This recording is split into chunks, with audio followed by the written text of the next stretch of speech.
काही गुण सोन्याचे आणि काही गुण सोनाराचे, म्हणजे मूळतः स्वतःमध्ये काही गुण असावे लागतात आणि मग काही सोनार त्याची कला कुशल वापरून सुंदर अशा प्रकारचा दागिना घडवतो.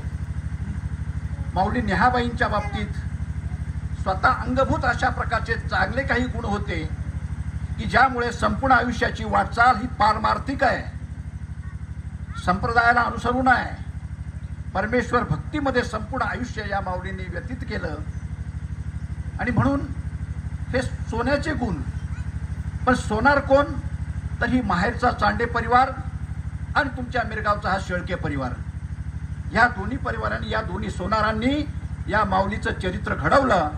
आणि म्हणूनच तर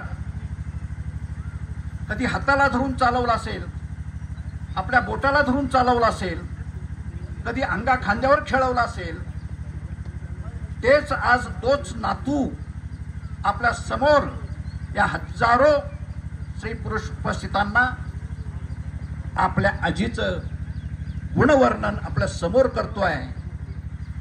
यापेक्षा अर्थात दुसरं मोठं भाग्य असू शकत नाही. आजीच्या दशक्रिया विधीला नातवाचं कीर्तन हरिभक्तीपरायण काशीनाथ महाराज पोमनार दोन्ही नातू, म्हणजे मला ज्यांचा परिचय त्यांच्याबद्दल सांगेल मी. मोठा नातू अशोक नाशिक सारख्या औद्योगिक वसाहतीमध्ये एका चांगल्या कंपनीत वरिष्ठ पदावर कार्यरत असलेला हा अशोक, आणि आळंदी सारख्या ठिकाणी वास्तव्य असलेला अलंकापुरीमध्ये ज्योतिष विशारद हरिभक्तीपरायण काशीनाथ महाराज पोमनार. या दोघांच्याकडे पाहिल्यानंतर बाकी या संपूर्ण परिवाराबद्दल बाकीचं काही सांगायची आवश्यकताच नाही आहे. खान तशी माती आपण म्हणतो. या माऊलीचं कर्तृत्व एवढं श्रेष्ठ आहे की आपल्या कुंकवाचा धनी गेल्यानंतर सुद्धा 30-35 वर्षाचा कालावधी आहे. या काळात सुद्धा या माऊलीने या संपूर्ण परिवाराची पाठराखण केली, संवर्धन केलं, सांभाळला परिवार. लहान मोठ्यांनिशी सर्वांच्यावर अत्यंतिक अशा प्रकारचं प्रेम केलं की ज्याचं वर्णन महाराजांना आता 1-1.5 तासाच्या या अल्पावधीमध्ये, कीर्तनाची खरी म्हणजे आचारसंहिता 2 तास किमान कीर्तन असतं, परंतु वेळ कमी आहे, तरी सुद्धा महाराजांनी सुंदररीत्याने कमीत कमी शब्दामध्ये या माऊलीचं वर्णन केलं. मी अधिक काही बोलणार नाही. पण अर्थात मित्रहो, आई सर्वश्रेष्ठ आहे. जगात सर्वश्रेष्ठ अशा प्रकारचं न्यायालय जर कोणतं असेल तर ते मायालय आहे. आणि सर्व प्रकारचे गुन्हे माफ करणारी, पोटात घेणारी ती आई असते. आणि अशी ही आई आयुष्यभर जिने संप्रदाय, वारकरी संप्रदाय किंबहुना परमेश्वराच्या नामस्मरणामध्ये आयुष्य व्यतीत केलं, अशा माऊलीचा हा दशक्रिया विधी आहे. पुन्हा 80+ अशा प्रकारचं आयुष्य या माऊलीच्या वाट्याला आलं. आणि म्हणूनच मी म्हणेल, आई म्हणून कोणी आईस हाक मारी, ती हाक येई कानी मज होय शोककारी. आई कुणा म्हणू मी आई घरी न दारी, स्वामी तिन्ही जगाचा आई विना भिकारी. सर्व त्रैलोक्याचा धनी असला तरी सुद्धा आई नसेल तर सर्वस्व शून्य आहे, शून्यवत आहे. आणि म्हणून अशा या आईला निरोप देत असताना आपण सासरू नयनांनी, अर्थातच या ठिकाणी ही सगळी मंडळी थांबून राहिली बघा. मग बहुतेक मला वाटतं काकस्पर्श सुद्धा झालेला आहे, परंतु एकाही माणसाने आपली जागा सोडलेली नाही.